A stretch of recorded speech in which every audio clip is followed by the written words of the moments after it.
ধারাবাহিক গ্যাস সংকটের কবলে রাজধানীসহ পুরো দেশ।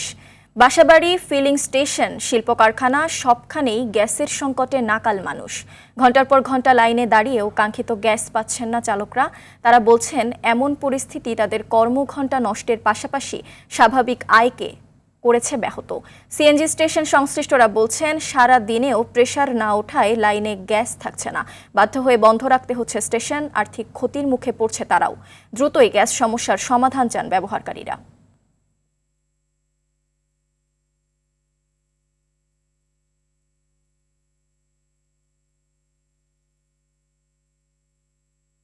দর্শক, গ্যাস সংকট নিয়ে জানাতে এই মুহূর্তে রাজধানীর তেজগাঁও এলাকা থেকে যোগ দিচ্ছেন সহকর্মী ওয়ালিদ সিদ্দিকী। ওয়ালিদ, সিএনজি স্টেশনগুলোর পরিস্থিতির আজকের চিত্র আমাদের জানাবেন। কি বলছেন যানবাহন চালকরা? আমি সকাল থেকে রাজধানীর মহাখালী এবং তেজগাঁয়ের কয়েকটি ফিলিং স্টেশনে পরিদর্শন করেছি। এই ফিলিং স্টেশনগুলোতে আজকে যেহেতু শুক্রবার, সেহেতু প্রতিদিনের মতো যে দীর্ঘ লাইন থাকে ওরকম দীর্ঘ লাইন নেই। আজকে গাড়ির চালকদের সংখ্যা কম, কিন্তু তারা এই যে কম চালক হওয়া সত্ত্বেও পর্যাপ্ত গ্যাস পাচ্ছে না। আপনি দেখতে পাচ্ছেন এইখানে যে গাড়িগুলো সারিবদ্ধভাবে এখানে অবস্থান করছে। দীর্ঘ সময় অপেক্ষা করার পর তারা 100 থেকে 200 টাকার মতো গ্যাস পাচ্ছে, যেখানে 600 থেকে 700 টাকা গ্যাস পায়। এই মুহূর্তে আমি এই যে আমাদের এখানে একজনের চালকের সাথে কথা বলবো। ভাই, আপনি কখন এসেছেন এখানে? ভাই, আমি প্রায় 3.5 ঘন্টা। কত টাকার গ্যাস?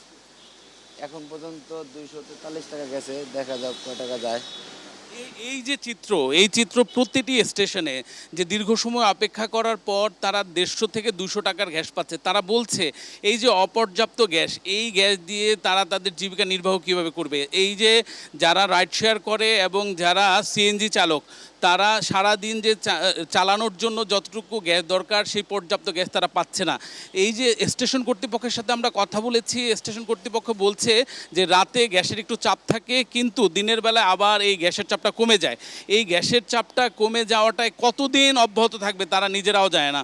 সিএনজি ফিলিং স্টেশন কর্তৃপক্ষ বলছে তাদের যে দাবি ছিল সেই দাবির জন্য সরকারকে 23 তারিখ পর্যন্ত তারা অগাস্ট মাসের 23 তারিখ পর্যন্ত তারা সময় দিয়েছে।